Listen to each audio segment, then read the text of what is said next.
예, 저는 양정모 교수입니다. 미국의 미드웨스턴 신학대학원이라는 신학교가 있는데요. 거기에서 기독교 변증학과 기독교 윤리학을 가르치고 있습니다. 저는 현재 미국 텍사스 달라스에 거주하고 있고요. 달라스에서 가장 큰 침례교회인 뉴성교회에서 협동 목사로 교회를 섬기고 있습니다. 이번에 한국에는 선교대회 참석차 나왔는데요. 하나님의 신기한 섭리의 역사로 윤 목사님을 알게 되었습니다. 이렇게 목사님께서 섬기시는 교회에서 이렇게 말씀을 전할 수 있게 해주신 하나님과 윤 목사님과 교회에 진심으로 감사를 드립니다. 오늘 전할 하나님의 말씀은요, 말씀의 제목은 기독교의 찬란한 아름다움이라는 제목입니다. 다 같이 한번 따라해 보실까요? 기독교의 찬란한 아름다움. 제가 한국에 나올 때마다 느끼는 것은 한국의 기독교에 대한 이미지가 그렇게 좋지 않구나라는 것입니다. 한국의 3대 종교 중에서 신뢰도가 가장 낮은 것 같습니다. 그러다 보니까 기독교를 믿으면서 기독교에 대한 자부심이 별로 없는 것처럼 느껴집니다. 여러분은 어떠십니까? 여러분은 기독교에 대한 자부심과 자긍심을 가지고 계십니까? 지난달에 저희 집에 여호와의 증인이 편지를 보냈는데요. 어떻게 저의 이름과 주소를 알았는지 모르겠습니다. 저에게 편지와 포교지를 동봉해서 우편을 보내주었습니다. 그들이 왜 그렇게 할까요? 그것은 자신들이 믿고 있는 여호와의 증인의 교리가 아름답다라고 느끼기 때문일 것입니다. 지난번에 한국에 올 때에 지하철역마다 여호와의 증인이 포교 활동을 하는 것을 보았는데요. 그들이 그토록 포교하는 이유는 무엇입니까? 그들은 그들이 가진 교리가 기존 기독교의 정통 교리보다 아름답다라고 느끼기 때문일 것입니다. 그렇다면 신천지는 어떻습니까?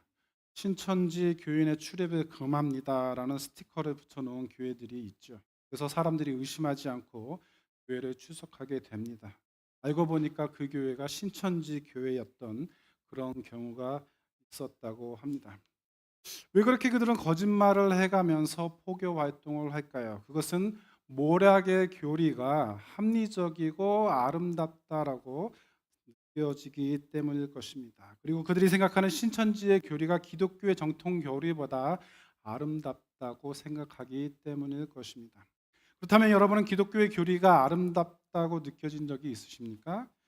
정말로 기독교가 아름답다고 생각한 적이 있으십니까? 아니면 내가 다니는 이 교회가 정말로 아름다운 교회라고 느낀 적이 있으십니까? 문제는요, 기독교에 대해 많이 아는 것 같으면서도 잘 알지 못하는 경우가 많은 것 같습니다. 특히 한국 교회는 자신이 믿는 기독교가 얼마나 아름다운 종교인지를 잘 모르는 것 같습니다. 그래서 자부심과 자긍심이 많이 떨어져 있는 것처럼 보입니다. 그래서 교회에 안 나가는 성도들이 많이 있죠. 안 나가를 거꾸로 하면 가나안인데, 가나안 성도가 200만 명이 넘는다는 잠정적인 통계가 나와 있을 정도. 그래서 한국 교회의 모습을 볼 때마다 정말 안타깝게 생각을 합니다. 그런 의미에서 오늘의 말씀을 통해서 기독교의 찬란한 아름다움을 발견하는 귀한 시간이 되셨으면 좋겠습니다. 첫 번째로요, 기독교 세계관의 아름다움을 발견하자는 것입니다. 어떻게 하자고요? 기독교 세계관의 아름다움을 발견하자. 오늘 본문을 보시면요, 다 같이 한번 읽어볼까요? 시작. 이는 너희를 어두운 데서 불러내어 그의 기이한 빛에 들어가게 하신 이의 아름다운 덕을 선포하게 하려 하심이라. 이 말씀을 통해서 우리는요, 세 가지의 존재를 확인할 수가 있습니다. 이는 너희를, 우리죠, 인간이죠, 인간의 존재. 어두운 데서 불러내어 그의 기이한 빛에, 어두운 곳과 그 밝은 빛이 있는 곳, 이 세 개죠. 그리고 그 빛에 들어가게 하신 이의 아름다운 덕을, 그 들어가게 하신 이가 바로 하나님이죠. 그래서 우리 인간과 세계와 하나님의 존재, 이 세 가지의 존재를 이 말씀 속에서 우리는 파악할 수가 있게 되는데요. 먼저 우리가 가지고 있는 이 세계관이 얼마나 아름다운지를 살펴보고 싶습니다. 세계관은 크게 몇 가지로 나눌 수가 있을까요? 예, 네 가지로 나눌 수가 있겠습니다. 하나는 유신론이고요. 다른 하나는 불가지론, 그리고 다른 하나는 무신론입니다. 그래서 무신론을 우리는 유물론이라고 하죠. 유신론은 신이 있다고 보는 관점이고요. 무신론은 신이 없다고 보는 관점입니다. 그렇다면 기독교는 어디에 해당할까요? 바로 당연히 유신론이죠. 그럼 유신론이 왜 아름다울까요? 그것은 유신론이 삶의 의미를 긍정하기 때문입니다. 그러면 무신론은 삶의 의미를 긍정하지 않겠죠. 그렇기 때문에 무신론은 아름답지가 않습니다. 삶의 의미를 긍정한다는 것이 뭐 그렇게 대단한 일이라고 그럴까라고 생각할 수도 있을 거예요.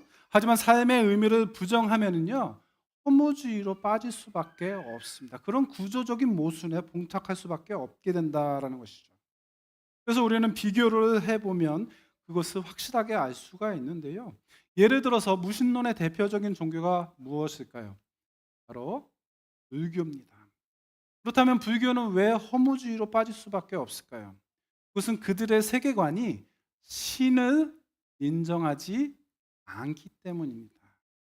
신을 인정하지 않으니까 그들은 이 세상, 이 세계를 주어진 현실을 그대로 받아들일 수밖에 없습니다. 그들에게 현실은 어떤 의미입니까?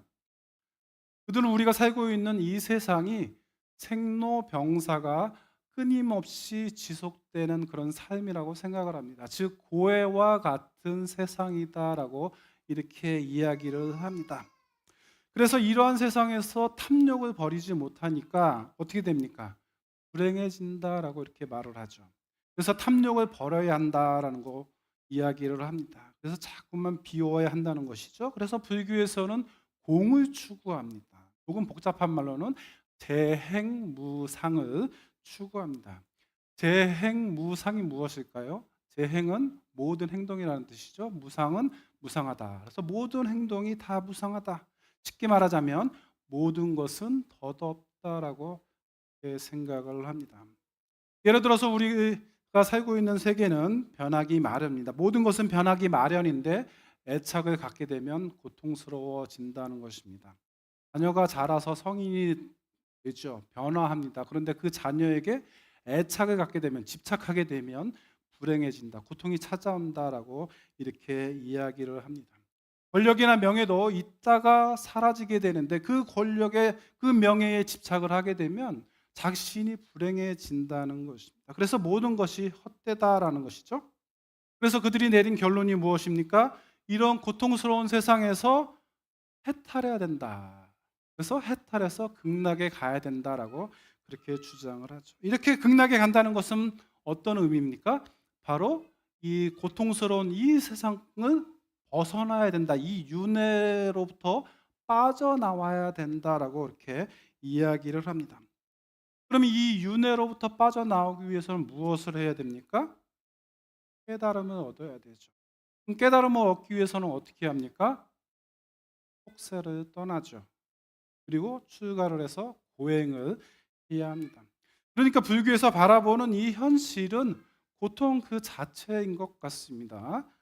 이 고통에서 빠져나오기 위해서 또 다른 고통인 고행을 해야만 하는 그러한 구조적인 모순에 봉착해 있다라는 것이죠. 이것이 불교의 세계관인 것 같습니다. 그래서 불교는 허무할 수밖에 없어요. 허무주의로 빠질 수밖에 없습니다. 이렇게 불교가 허무주의로 빠질 수밖에 없는 그 근본적인 원인이 무엇이라고 그랬죠? 바로 신의 존재를 부정하기 때문입니다. 신의 존재를 부정하면 어떤 일이 발생합니까? 그것은 우리 인간의 존재의 뿌리를 싹둑 잘라버리는 것과 마찬가지입니다. 왜냐하면 인간이 어디로부터 왔습니까? 하나님으로부터 왔죠. 신으로부터 왔다는 것이죠. 그리고 우리가 어디로 갑니까? 다시 하나님에게로 가는 것입니다. 그렇기 때문에 인간이 어디로부터 와서 어디로 가는지를 부정하기 때문에 허무할 수밖에 없는 거예요. 우리 인간 스스로가 굉장히 허무해질 수밖에 없는 겁니다. 이렇게 이야기하면 불교에서는 우리는 그렇게 허무한 허무주의가 아니다라고 또 반문할 것입니다. 불교가 재행무상을 추구하기 때문에 허무주의로 오해를 받는 것은 사실이지만 실제로는 그렇지 않다라고 말을 합니다. 무상이라는 말을 잘 이해하지 못하기 때문에 벌어지는 오해다라고 그렇게 이야기한다는 것이죠. 이 무상이라는 말에는 삶의 적극성이나 긍정적인 모습이 있는데 그것을 바라보지 못하기 때문에 오해한다라는 것입니다. 지금이라는 시간은 지나가면 다시 돌아오지 않기 때문에 그 순간순간 최선에 대해서 소중히 가꾸어야 한다는 것이 무상의 진짜 속내라는 것입니다. 그런데 이런 말을 듣게 되면은 정말 말장난 같은 그런 느낌을 받습니다. 원래 삶은 공허하고 무상한 것인데 무상하지 않기 위해서 적극적으로 긍정적으로 살아야 한다. 그렇게 살면 삶이 허무해지지 않고 공허하지 않고 무상하지 않게 된다. 그러니까 처음에는 삶이 공허하다라고 정의를 해놓고 결론은 또 삶은 공허하지 않다라고 말하는 것입니다. 결국에는 자기 모순에 빠질 수밖에 없습니다. 이렇게 신의 존재를 가정하지 않고 허무주의가 아니라는 것을 논리적으로 설명하기가 어렵습니다. 그렇게 되니까 어떻게 이야기를 합니까? 그냥 우리 자신이 신이 되어야 된다, 성불해야 된다라고 이렇게 말하는 종파도 있습니다. 원래 불교는 신의 존재를 가정하지 않는 건데 그것을 설명하지 못하니까 이제 신이 되라고 이야기를 하는 거죠. 성불하라는 것입니다. 그래서 불자끼리 만나면 성불하십시오, 성불하십시오라고 이렇게 인사를 나누게 된다라는 것입니다. 그런데 우리 인간이 신이 될 수가 있습니까? 우리 인간은 피조물이죠. 우리 인간은 죽었다 깨어나도 신이 될 수가 없습니다. 신이 없다는 것을 전제하고 종교를 만들었는데 허무주의를 설명하지 못하게 되니까 오히려 신이 되라고 억지를 부리는 것입니다. 예를 들어서 우리 인간이 아주 정교한 아주 훌륭한 로봇을 만들었어요. 요즘 유행하는 인공지능이 탑재된 그런 아주 좋은 그 로봇을 만들었는데 그 로봇이 서로 만나면서 인간이 되십시오. 서로 인간이 됩시다. 우리는 인간이 될 수 있어요. 이렇게 말하는 것과 똑같다라는 것이죠. 이처럼 불교의 세계관은 신의 존재를 부정하다 보니까 일관성이 있는 설명을 하지 못합니다. 이렇게 일관성 있는 설명을 하지 못하게 되는 세계관은요, 잘못된 세계관의 확률이 매우 높습니다. 그러면 철학은 어떨까요? 무신론의 대표적인 철학이 무엇일까요? 바로 실존 철학입니다. 실존 철학은 실존이 본질에 앞선다라는 것이죠. 실존이 뭡니까? 우리가 살고 있는 이 현실 존재, 지금 눈에 보여지는 그 존재를 말하는 것이죠. 본질은 뭡니까? 우리 인간이 어떻게 구성이 되어 있죠? 우리 인간은 육과 영혼으로 구성이 되어져 있지 않습니까? 그런데 실존이 본질을 앞선다. 그러니까 우리 육신이 영혼과 육으로 되어 있는 이 본질보다 앞선다. 그러니까 육신만을 강조하는 그런 세계관이라고 볼 수가 있는 것입니다. 실존적 철학의 대표적인 철학자가 누굽니까? 바로 나오네요. 프리드리히 니체입니다. 그래서 니체는 뭐라고 얘기합니까? 아주 중요한 말을 남겼죠. 신은 죽었다. 그래서 그는 신이 어디 있냐? 내가 연구해 보니까 신은 없다. 신이 행방불명된 거 아니냐? 신이 길을 잃어버린 것은 아니냐? 숨바꼭질하는 것은 아니냐? 뭐 신이 이민 간 거는 아니냐? 신이 배를 타고 떠난 거는 아니냐? 도대체 신이 어디 있단 말이냐? 이러면서 신의 존재를 부정하고 신을 조롱했습니다. 그래서 신은 죽었다. 신은 죽어 있는 상태다라고 선언했던 사람입니다. 그래서 니체의 업적이라고 하면 뭡니까? 신의 개념을, 신존재를 부정한, 붕괴시키는 결정적인 역할을 한 그런 철학자라고 할 수가 있겠습니다. 그러니까 뭐라고 이야기를 합니까? 대안이 필요하잖아요. 그러니까 우리 인간이 위버맨시가 돼야 된다. 이런 얘기를 하면 이제 좀 자제해 주세요. 그런 얘기 너무 철학적이어서. 근데 이게 어려운 말이 아닙니다. 이 말이 위버맨시가 쉽게 말하면 초인이라는 뜻입니다. 초인. 그러니까 울트라 슈퍼 짱짱맨이 되라. 슈퍼맨이 되라라는 그런 의미입니다. 그러면 우리가 어떻게 초인이 될 수 있을까요? 그래서 그들은 슈퍼맨이 돼서 허무주의를 극복하라는 것이죠. 그렇지만 우리가 슈퍼맨이 될 수 있습니까? 그러니까 실존 철학자들도 불교와 같이 허무하니까 초인이 되라고 이야기를 하는 것입니다. 하지만 우리가 초인이 될 수는 없는 것입니다. 또 무신론의 대표적인 철학이 무엇이 있습니까? 바로 진화론이죠. 진화론은 신의 존재를 가정하지 않습니다. 우리 인간이 원숭이로부터 진화해서 지금 현재 보이는 인간으로 되었다라고 설명하는 가설입니다. 인간이 동물로부터 진화해서 왔다니까 이 얼마나 허무한 일입니까?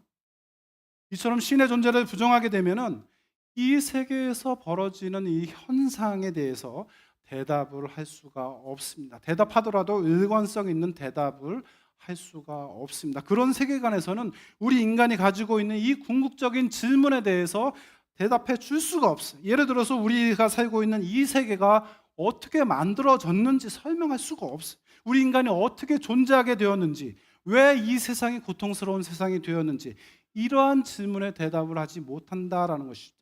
이러한 질문에 대답하지 못한다면 그 세계관은 잘못된 세계관일 확률이 매우 높다라는 것이죠. 하지만 기독교에서는 이 세계가 어떻게 만들어졌는지, 또 우리 인간이 어떻게 존재하게 되었는지, 왜 이 세상이 고통스러운 세상이 되었는지 적절하게 대답할 수 있다라는 것입니다. 그러면 우리가 보는 이 현실은 어떻습니까? 우리 기독교인이 보는 현실은 어떻습니까? 이 기독교인이 보는 현실은 아마 무신론자들과 똑같이 볼 수 있을 거예요. 고통스럽죠. 돈을 벌어야 되죠. 아침부터 열심히 땀 흘려서 직장 생활을 해야 되겠죠. 물론 스트레스가 가득하고 고통스러운 세상인 거는 맞아요. 그렇지만 우리 기독교인이 보는 이 세상은 어떤 세상입니까? 바로 세컨 찬스의 세상이다라는 것입니다. 우리 인류의 시조인 아담과 하와는 하나님이 되어보겠다고 선악과를 따먹었습니다. 선악과를 따먹을 때 하나님께서 뭐라고 미리 경고하셨죠? 선악과를 먹는 날에는 정령 죽으리라. 우리 인간은 이미 그때 죽었었어야 마땅한 겁니다. 죽었었어야 돼요. 그런데 하나님께서는 자비로우셔서 어떻게 하셨습니까? 에덴 동산에서 내보내는 것으로, 죽이지 않고 내보내는 것으로 처리를 해주셨다라는 것이죠. 그래서 그 세상 가운데에서 하나님의 은혜를 다시 회복하고 하나님의 은혜를 경험하는, 우리에게 기회를 주셨구나, 세컨 찬스를 주셨구나, 나에게도 다시 도약할 수 있는 그러한 찬스를 주셨구나라고 하는 것입니다. 그렇기 때문에 우리가 보는 이 세상은 어떤 세상입니까? 바로 은혜로운 세상이에요. 삶을 긍정할 수밖에 없습니다. 이 세상 가운데에서 정말 하나님 감사합니다. 우리에게 세컨 찬스를 주셔서 너무나 감사합니다. 그런 감사와 은혜의 시간으로 삼아야 된다는 것입니다. 혹시 여러분들 가운데 이 세상 너무 짜증난다, 너무 정말 이 세상에 살기 싫다라고 생각을 하실 수도 있을 거예요. 그렇지만 우리가 기독교인이라고 한다면 이 세상을 은혜의 시간으로 받아들이시기를 바랍니다. 그것이 바람직한 그리스도인의 삶의 방식인 줄로 믿습니다.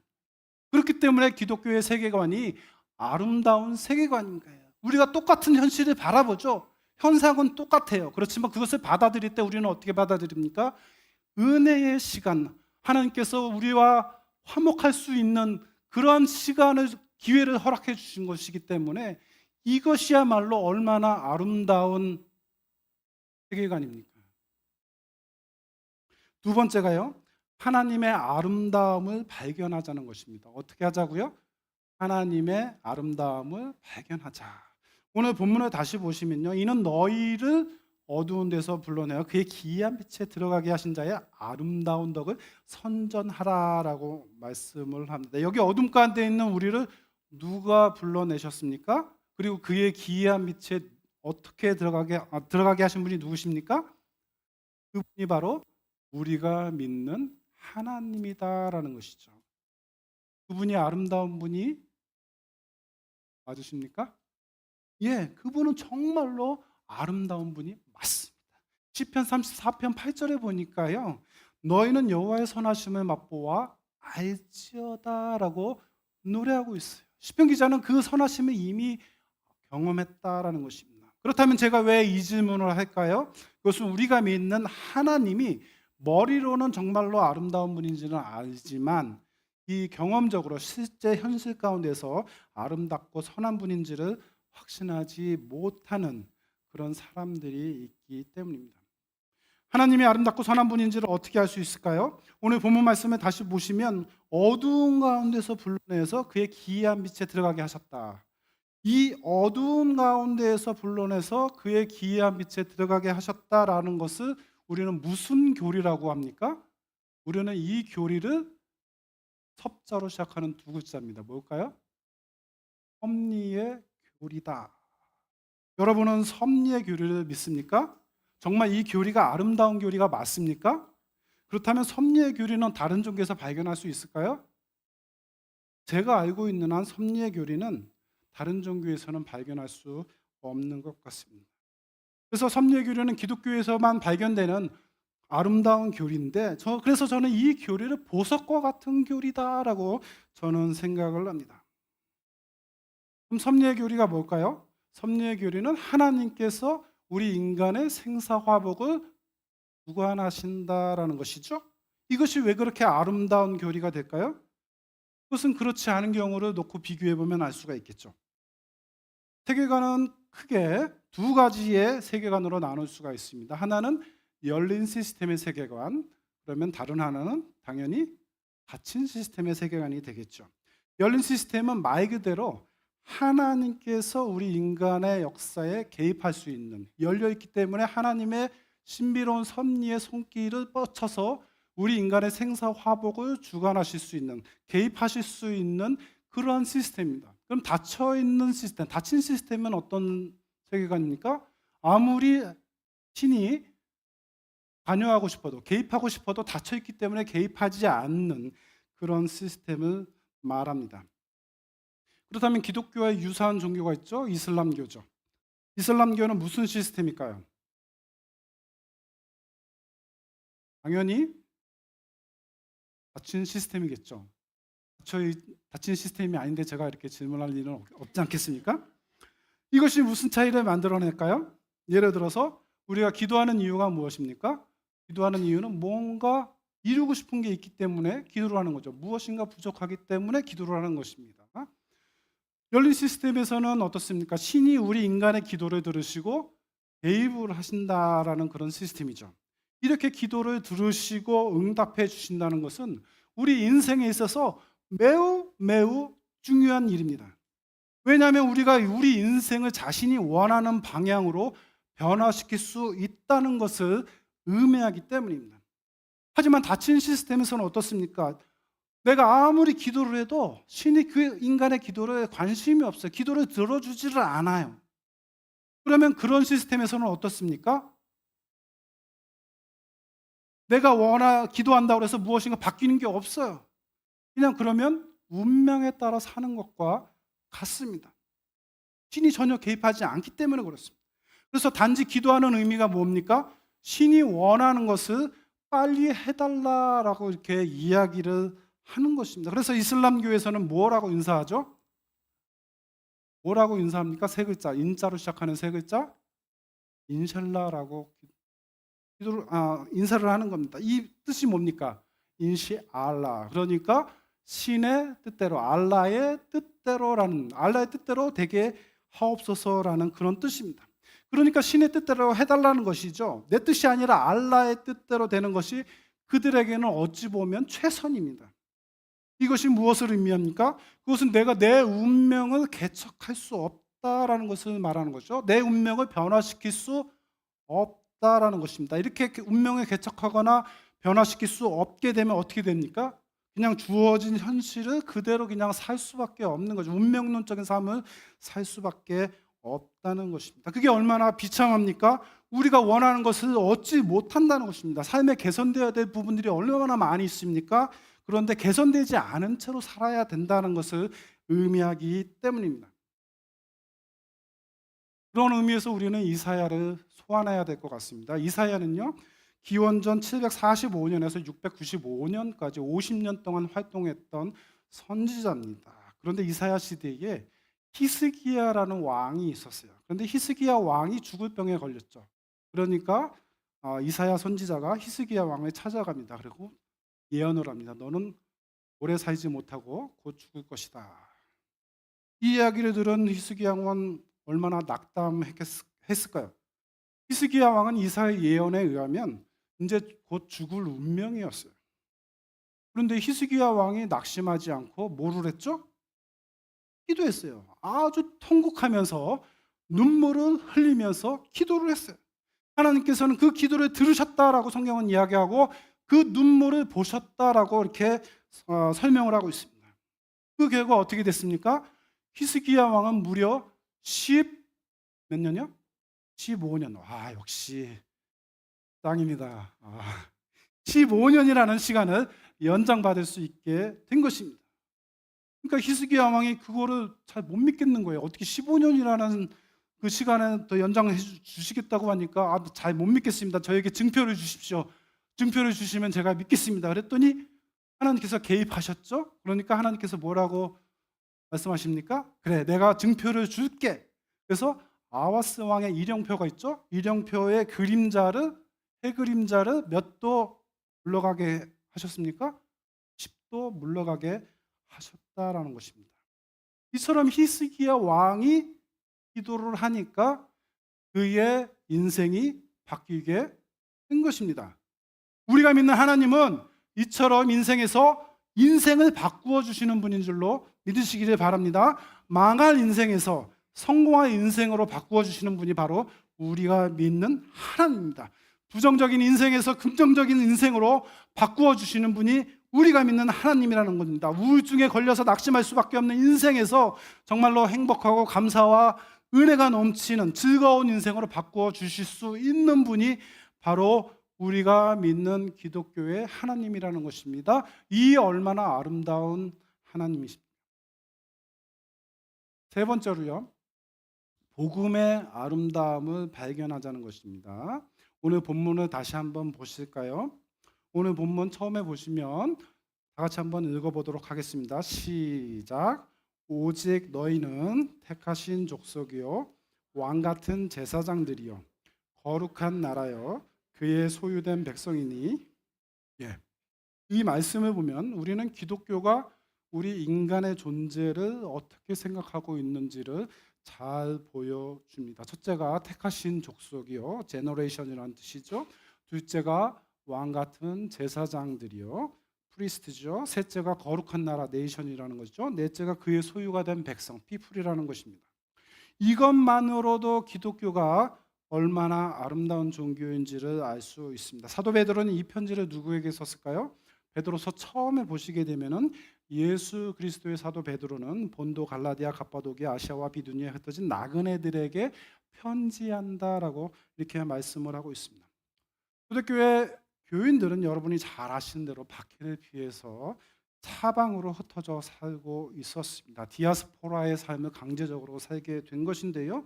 이 구절은 이와 같이 디아스포라의 삶을 살고 있는 성도들을 향한 격려의 말씀입니다. 사도 베드로는 그들에게 정체성을 심어줌으로써 그들을 격려하죠.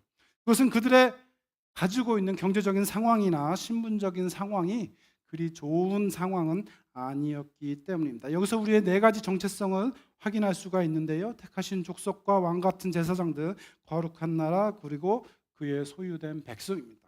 그렇다면 이 네 가지의 정체성이 어떻게 복음을 아름답게 할까? 이 네 가지의 정체성이 우리 인간을 어떻게 묘사하고 있을까라고 하는 것을 살펴보기를 원합니다. 첫 번째 정체성은요, 바로 택하신 족속이다라는 것입니다.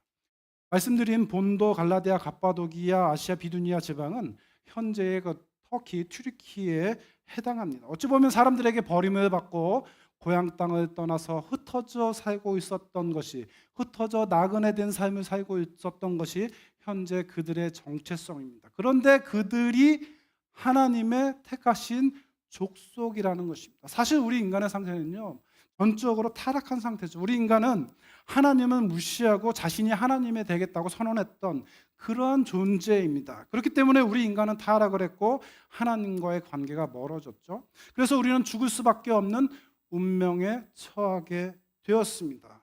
우리는 많은 노력과 고행을 한다고 하더라도 구원받을 수가 없는 그런 종류의 사람이라는 것입니다. 그럼에도 불구하고 하나님께서는 그런 우리를 먼저 택해 주셨다라는 것입니다. 세상 종교는요, 구원 얻기 위해서 정말로 많은 노력과 고행을 해야만 합니다. 하지만 복음은 하나님께서 먼저 우리를 사랑하시고 먼저 선택하시고 먼저 우리를 위해서 행동으로 옮겨 주셨다라는 것을 말합니다. 이 얼마나 아름다운 복음입니까? 두 번째가 왕 같은 제사장들입니다. 사실 초대교회 당시 많은 그리스도인들이 신분이 그렇게 높은 사람들이 아니었습니다. 그 중에서는 노예가 많았고요. 그리고 아무런 경제력이 없는 사람들이 많았습니다. 하지만 이제 왕과 제사장이라는 신분을 부여합니다. 왕과 제사장은 굉장히 높은 신분이죠. 성경에서도 기름 부음을 받아야만 하는 그러한 고귀한 신분입니다. 비천한 신분, 정말 노예와 같은 신분 가운데 있는 우리를 아주 고귀한 존재로 만들어 주셨다라는 것입니다. 이것이 왜 그렇게 중요합니까? 여러분 인도에 가보신 분 계십니까? 인도에 가시면요 아직도 카스트 제도가 남아 있어요. 이 카스트 제도에 의하면 우리가 현재의 현생이라고 그러죠. 현재 살고 있는 이 삶 속에서는 그 그 계급을 올라갈 수가 없어요. 이 계급으로 올라가기 위해서는 현실 가운데서 여러 선행들을 많이 해서 좋은 업보를 쌓아서 윤회를 해야만 됩니다. 윤회를 해야만 높은 계급으로 올라갈 수가 있습니다. 그런데 우리 기독교에서는요, 처음부터 이 현생에서 거룩한 신분, 아주 높은 신분을 보장한다라는 것입니다. 이러한 복음이 얼마나 아름다울까요? 세 번째가 거룩한 나라인데요. 나라라고 하는 것은 입법부가 있고 행정부가 있고 사법부가 있죠. 그래서 이 세 부가 자율적으로 움직이는 기관입니다. 베드로는 그들에게 수동적이며 소극적인 사람이 아니라 능동적이며 적극적인 사람으로서의 정체성을 심어주죠. 이것이 중요한 이유는 신앙의 자율성이 그 무엇보다 중요하다라는 것입니다. 그것이 귀중한 가치다라는 것이죠. 자율적인 신앙이 아니라 타율적인 신앙을 갖게 되면 어떻게 됩니까? 삶이 피곤해지죠. 불교를 보세요. 또 힌두교를 보세요. 또 이슬람교를 보세요. 매우 타율적인 신앙을 가지고 있습니다. 불교와 힌두교에서는 수행하지 않으면 안 됩니다. 수행하지 않으면 안 되는 그런 신앙의 방식을 취하죠. 그래서 겨울에는 뭐 동안거를 해야 되고 여름에는 또 하한거를 해야 되고 108배를 해야 되고 이런 엄청난 수행과 고행을 하는 그런 신앙의 방식을 취하죠. 이슬람교 또한 5가지의 기둥이 있죠. 그래서 이 5가지 기둥을 지키기 위해서 정말로 열심히 삽니다. 정말로 헌신적인 삶을 살아요. 그러한 타율적인 신앙을 가질 수밖에 없는 것입니다. 예를 들어서 하지라고 하는 기둥이 있죠. 하지가 뭡니까? 하지는 메카를 평생에 한 번은 순례를 해야 그래야 천국에 갈 수 있다라고 가르칩니다. 그래서 메카를 방문하다가 압살을 당하는, 그래서 지옥을 가는 그런 사람들이 엄청 많은데요.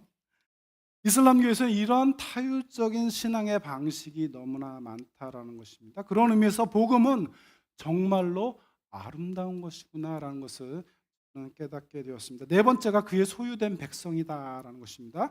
그들은 흩어졌기 때문에 소속감이 없었습니다. 하지만 하나님께서는 그들에게 가족이라는 소속감을 심어주죠.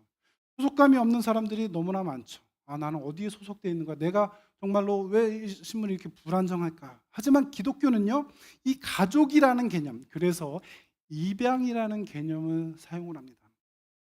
이 개념이 왜 그렇게 중요할까요? 입양이라는 개념이 왜 이렇게 중요할까요? 그 당시 로열 패밀리가 되는 그 방법은 2가지가 있었어요. 한 가지는 생물학적으로, 선천적으로 그 자녀가 되는 것이죠. 그리고 2번째 방법은 뭡니까? 입양이죠. 입양하는 방법이 있습니다. 그래서 로열 패밀리가 되기 위해서는 우리는 어떻게 됩니까? 입양을 해야만 하는 거죠. 입양을 당해야만 하는 거죠.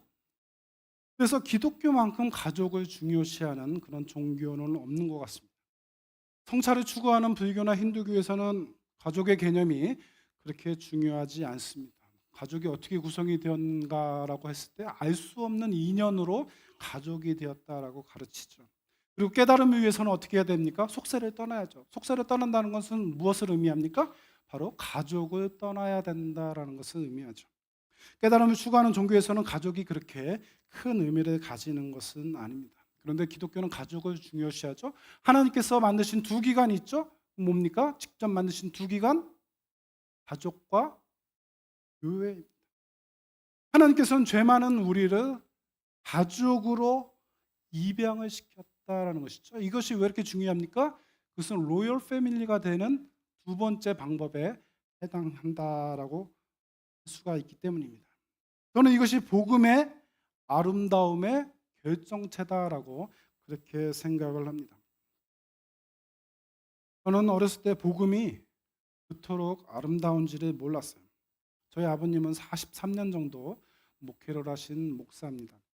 제가 중학교 2학년 때 교회에 반주자가 없었어요. 그런데 교회 형들이 고양이 춤이라는 그게 있습니다. 띠리링 띵띵 띠리링 띵띵 한 그거를 딱 보고 이제 제가 너무 신기해서 그거를 좀 배웠어요. 그랬더니 우리 아버님이 지나가다가 교회 반주자가 없었는데 그 아들이 그거 치는 거 보니까 야, 너 음악성 엄청 좋다. 너 피아노 학원에 다녀라 해가지고 제가 중학교 2학년 때 3월 달부터 피아노 학원에 다녔습니다. 근데 피아노 학원에 다니려면은 피아노 가방을 갖고 다녀야 돼요. 그래서 남자가 그 피아노 가방 들고 피아노 학원에 다니는 게 그때는 지금은 이제 좀 약간 흔한 일이지만 그때는 아주 흔치 않아 가지고 정말 쪽팔려서 죽는 줄 알았습니다.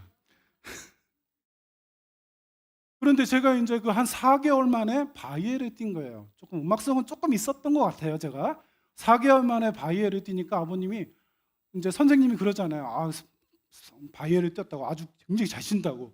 선생님이 다 그렇게 이야기하지 않습니까? 그랬더니 그 말을 우리 이제 목사님이 우리 아버님이 들으시고 귀가 얇은 건지 모르겠지만 의도적인 건지 모르겠지만 너 피아노 잘 친다고 하니까 바로 현장 투입해야 된다. 그래가지고 제가 이제 현장 투입돼가지고 반주를 하기를 시작을 했습니다. 그래서 그때 반주자가 없었기 때문에 그래가지고 제가 8시 반에 어린이 찬양대 연습, 9시에 어린이 예배, 10시에 중고등부 예배, 11시에 대예배, 점심도 제대로 못 먹는 거예요. 12시 반에 어른 성가대 연습, 2시에 어린이 예배, 4시에 중고등부 예배, 7시에 오후 예배, 이 모든 예배들을 다 제가 반주를 하는 겁니다. 그래가지고 금요일 날, 수요일 날, 뭐 새벽 기도 때까지 뭐 새벽 기도, 특별 새벽 기도 있으면 그렇게 나가서 또 반주하고 그런 생활을 했었습니다.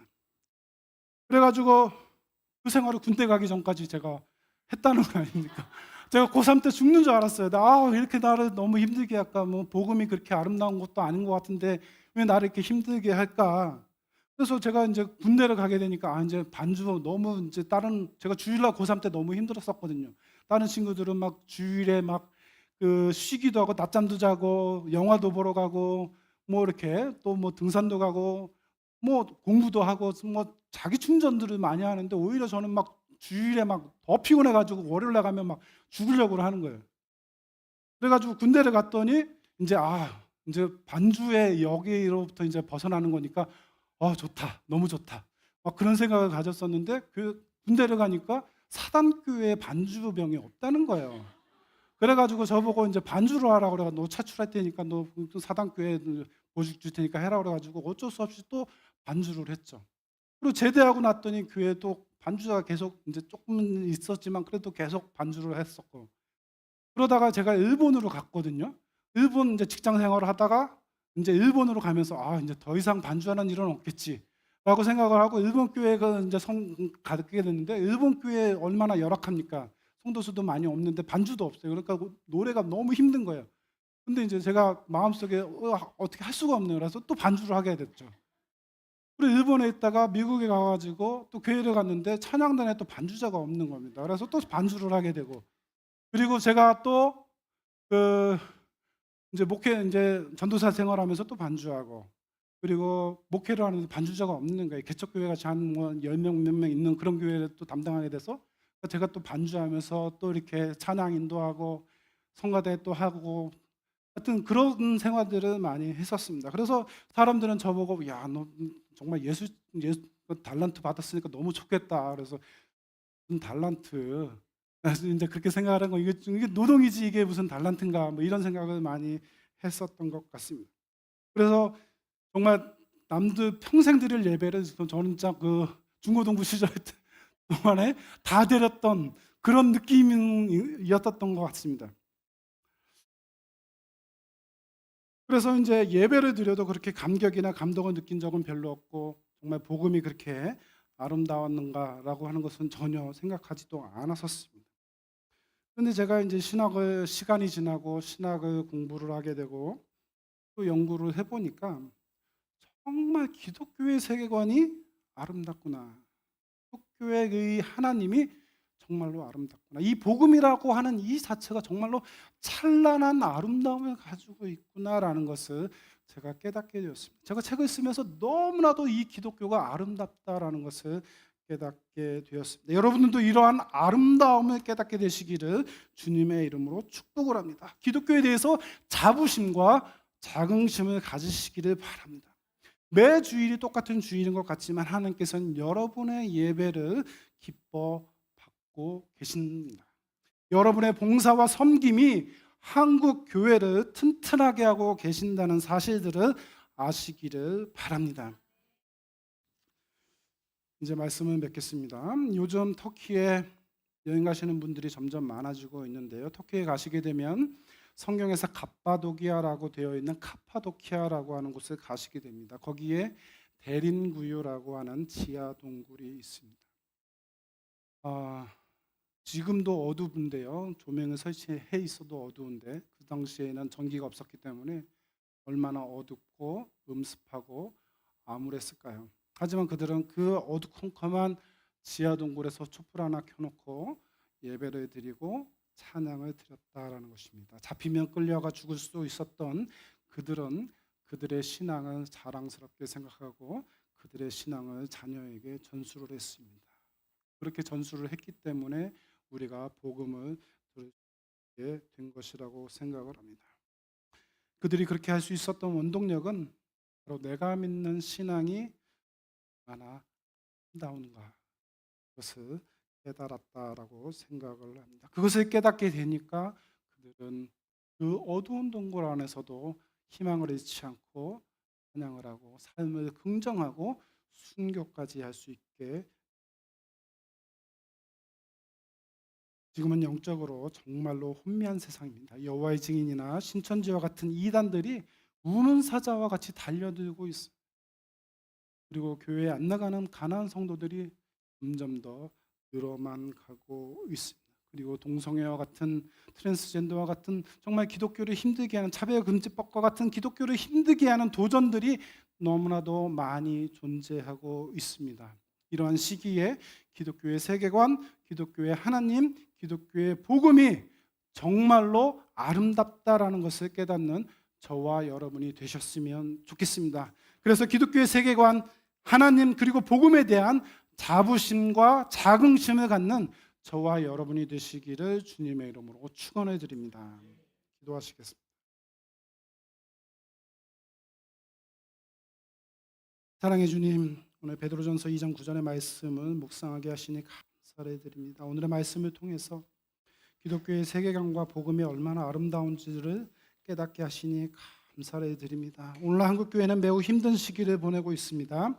기독교에 대한 자부심과 자긍심을 느끼지 못하고 타율적으로 또한 수동적으로 신앙생활하는 사람들이 많이 있습니다.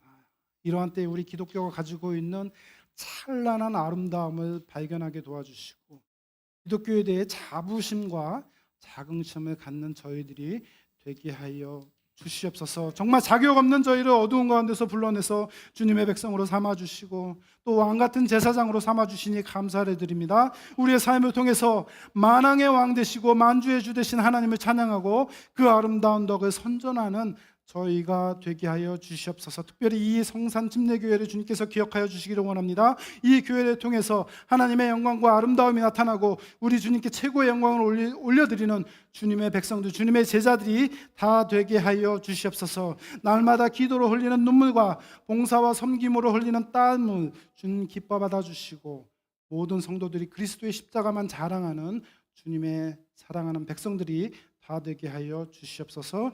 이 모든 말씀 우리 구주 예수 그리스도의 이름으로 복하며 기도드리옵나이다. 아멘.